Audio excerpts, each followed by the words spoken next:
Robôs Lendo Audiolivros apresenta Histórias da Meia-Noite, por Machado de Assis. História de hoje. Conto A Parasita Azul. Capítulo 1.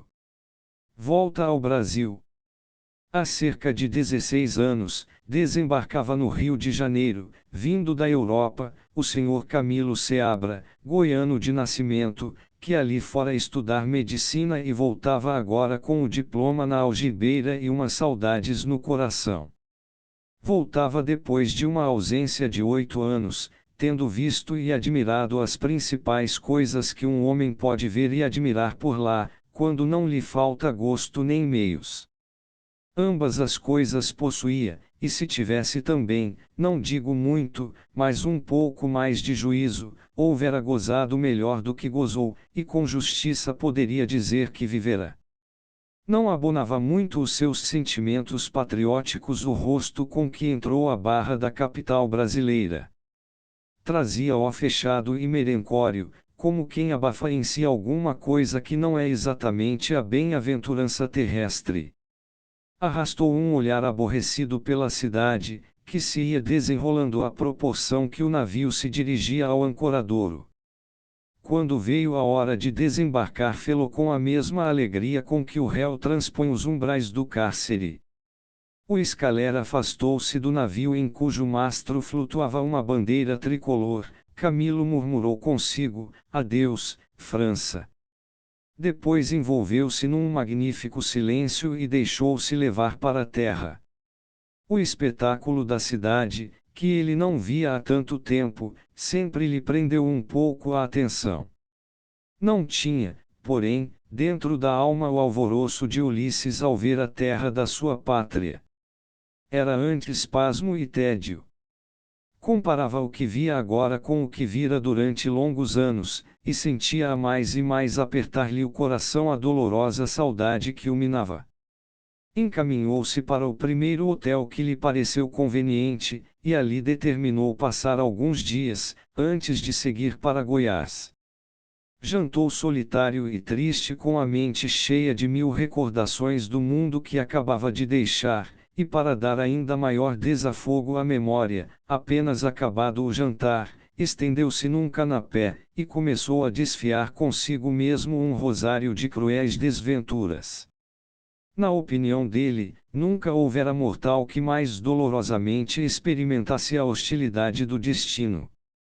Nem no martirológio cristão, nem nos trágicos gregos, nem no livro de Jó havia sequer um pálido esboço dos seus infortúnios. Vejamos alguns traços patéticos da existência do nosso herói. Nascera rico, filho de um proprietário de Goiás, que nunca vira outra terra além da sua província natal. Em 1828 estivera ali um naturalista francês, com quem o comendador Seabra travou relações, e de quem se fez tão amigo, que não quis outro padrinho para o seu único filho, que então contava 1 ano de idade. O naturalista, muito antes de o ser, cometera umas venialidades poéticas que mereceram alguns elogios em 1810, mas que o tempo velho trapeiro da eternidade levou consigo para o infinito depósito das coisas inúteis. Tudo lhe perdoara o ex-poeta, menos o esquecimento de um poema em que ele metrificara a vida de Furrio Camilo, poema que ainda então lia com sincero entusiasmo. Como lembrança desta obra da juventude, chamou ele ao afilhado Camilo, e com esse nome o batizou o padre Maciel, a grande aprazimento da família e seus amigos. "Compadre", disse o comendador ao naturalista, "se este pequeno vingar, hei de mandá-lo para sua terra, a aprender medicina ou qualquer outra coisa em que se faça homem. No caso de lhe achar jeito para andar com plantas e minerais, como o senhor, não se acanhe, dê-lhe o destino que lhe parecer como se fora seu pai, que o é, espiritualmente falando. Quem sabe se eu viverei nesse tempo?" Disse o naturalista. "Oh! Há de viver!" protestou Seabra. "Esse corpo não engana, a sua têmpera é de ferro."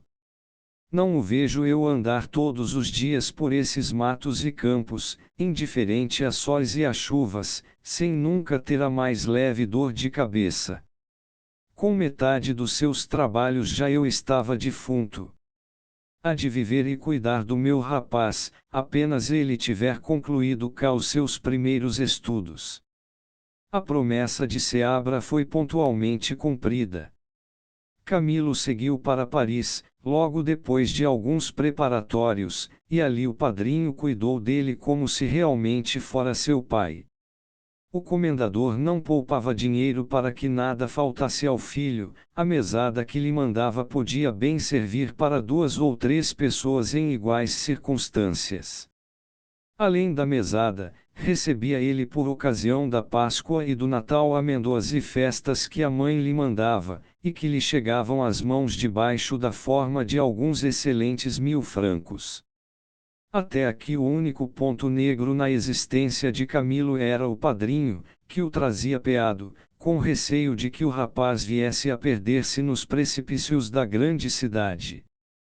Quis, porém, a sua boa estrela que o ex-poeta de 1810 fosse repousar no nada ao lado das suas produções extintas, deixando na ciência alguns vestígios da sua passagem por ela. Camilo apressou-se a escrever ao pai uma carta cheia de reflexões filosóficas. O período final dizia assim: em suma, meu pai, se lhe parece que eu tenho o necessário juízo para concluir aqui os meus estudos, e se tem confiança na boa inspiração que me há de dar a alma daquele que lá se foi deste vale de lágrimas para gozar a infinita bem-aventurança, deixe-me cá ficar até que eu possa regressar ao meu país como um cidadão esclarecido e apto para o servir, como é do meu dever. Caso a sua vontade seja contrária a isto que lhe peço, diga-o com franqueza, meu pai, porque então não me demorarei um instante mais nesta terra, que já foi meia pátria para mim, e que hoje, é apenas uma terra de exílio. O bom velho não era homem que pudesse ver por entre as linhas desta lacrimosa epístola o verdadeiro sentimento que a ditara. Chorou de alegria ao ler as palavras do filho, mostrou a carta a todos os seus amigos, e apressou-se a responder ao rapaz que podia ficar em Paris todo o tempo necessário para completar os seus estudos, e que, além da mesada que lhe dava, nunca recusaria tudo quanto lhe fosse indispensável em circunstâncias imprevistas. Além disto, aprovava de coração os sentimentos que ele manifestava em relação à sua pátria e à memória do padrinho. Transmitia-lhe muitas recomendações do tio Jorge, do padre Maciel, do coronel Veiga, de todos os parentes e amigos, e concluía deitando-lhe a bênção. A resposta paterna chegou às mãos de Camilo no meio de um almoço, que ele dava no café de Madrid a 2 ou 3 estroinas de primeira qualidade. Esperava aquilo mesmo, mas não resistiu ao desejo de beber a saúde do pai, ato em que foi acompanhado pelos elegantes milhafres seus amigos.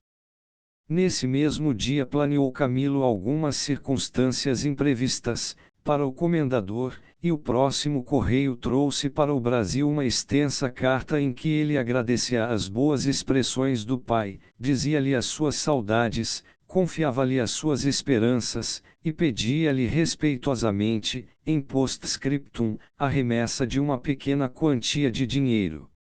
Graças a estas facilidades atirou-se o nosso Camilo a uma vida solta e dispendiosa, não tanto, porém, que lhe sacrificasse os estudos. A inteligência que possuía, e certo amor próprio que não perdera, muito o ajudaram neste lance. Concluído o curso, foi examinado, aprovado e doutorado. A notícia do acontecimento foi transmitida ao pai com o pedido de uma licença para ir ver outras terras da Europa. Obteve a licença, e saiu de Paris para visitar a Itália, a Suíça, a Alemanha e a Inglaterra. No fim de alguns meses estava outra vez na grande capital, e aí reatou o fio da sua antiga existência, já livre então de cuidados estranhos e aborrecidos. A escala toda dos prazeres sensuais e frívolos foi percorrida por este esperançoso mancebo com uma sofreguidão que parecia antes suicídio. Seus amigos eram numerosos, solícitos e constantes, alguns não duvidavam dar-lhe a honra de o constituir seu credor. Entre as moças de Corinto era o seu nome verdadeiramente popular, não poucas o tinham amado até o delírio. Não havia pateada célebre em que a chave dos seus aposentos não figurasse, nem corrida, nem seata, nem passeio, em que não ocupasse um dos primeiros lugares cet aimable brésilien.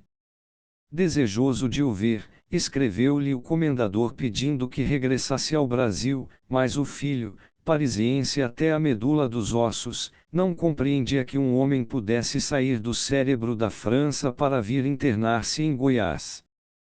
Respondeu com evasivas e deixou-se ficar.